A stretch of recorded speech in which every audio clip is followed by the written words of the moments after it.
We're investigating the evolution of the modern-day mob, and it's led us to Whitey Bulger, the last great Irish mob boss. When authorities finally caught up with Whitey at the age of 81, he compiled quite a distinguished resume, including extortion, narcotics distribution, and 19 counts of murder. Buddy Mack and Scott are talking with a man who used to be Whitey's primary enforcer and one of the most feared men in Boston. I grew up in South Boston, Mass, and the local Irish mob boss was James Whitey Bulger. And I started out as an enforcer by collecting drug money and stuff like that. He knew I was a vicious street fighter. He knew I was good in the ring and out of the ring. Yeah. He saw me sidekick some guy over a parked car one time and beat the guy half to death and never say a word about it. And he liked the silence, like I didn't brag. I wasn't on an ego trip or nothing. I didn't want everybody to think I was a tough guy. And that was the beginning of my relationship with Whitey Bulger. Eddie McKenzie was a former Ultimate Fighting champ before Whitey handpicked him to be his right-hand man and primary enforcer. Eddie speaks openly about his time as mob muscle and the time he did in a federal penitentiary for assault and attempted murder after he was caught. I won't go into specifics, but suffice it to say, when Eddie McKenzie showed up at your door, it meant the time to apologize and negotiate was over. It was time to pray. Well, how did Whitey Bulger go so long without getting caught? Whitey's brother, William Bulger, was the president of the Massachusetts Senate, and a childhood friend, John Conley, was running the FBI Organized Crime Task Force in Boston. There's a saying that Irish kids in South Boston find their destinies in one of the 3 Ps: politics, police, or prison. While the ruthless Whitey spent some quality time in prison, his younger brother Billy grew up to become a state senator. Another Southie boy, John Connolly, grew up in the same housing project with the Bulger brothers, and he grew up to be one of the top agents in the FBI, as well as one of the most crooked.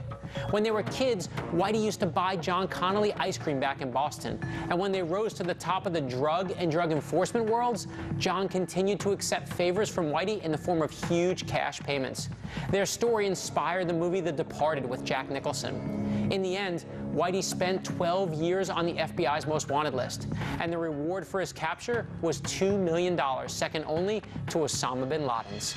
So how did Whitey Bulger meet his downfall? Whitey informed on us. Whitey ratted on us in 1990. Set all 51 of us up to get himself out of an upcoming indictment.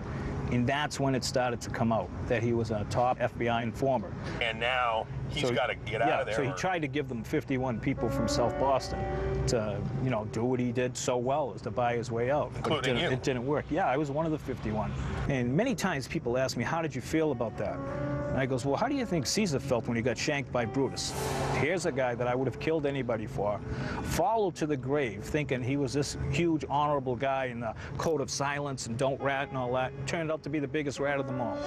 Whitey Bulger, in my opinion, was the Hannibal Lecter of South Boston. Whitey was as mean as they come, and there is nothing this guy wouldn't do to make some cash. He even won the lottery once. That's right. Lucky day. Whitey Bulger split a pot of $14 million with his buddies.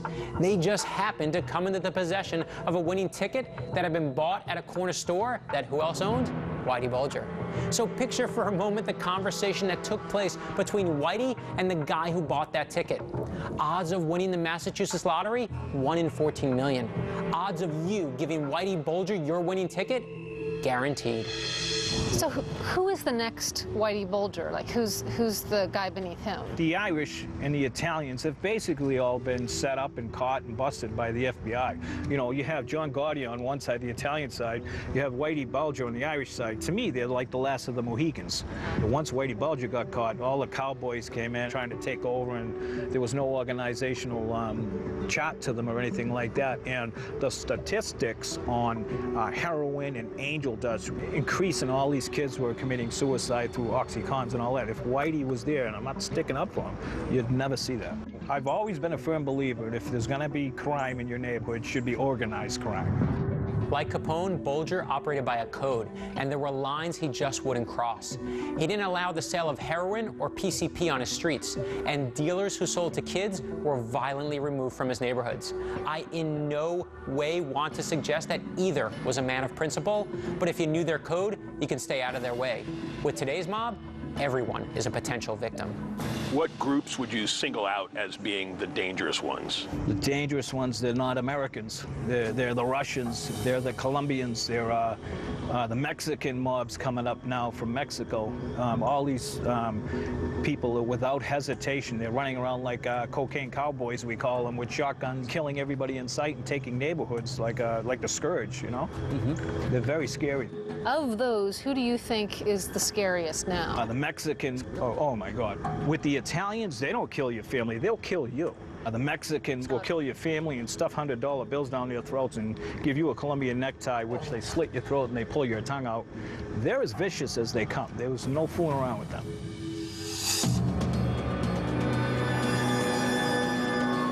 You guys wake up this morning with that force head in your bed that I sent? Not yet. Tell me about Eddie McKinsey. What do you have to say? This guy, Brad, he was the real article man. The most interesting thing Eddie said was that the Mexican Mafia were the really nasty guys these days, that they would kill anybody. He said they'll kill your whole family. Then the Mexican Mafia is the lead we need to follow, and I have a good contact for you. Now you know why we're looking into the mob. We just learned that the biggest mob threat in modern America may not come from America. Buddy and Mac are talking to someone who's spent time on the front lines and has seen the terrifying new face of the mob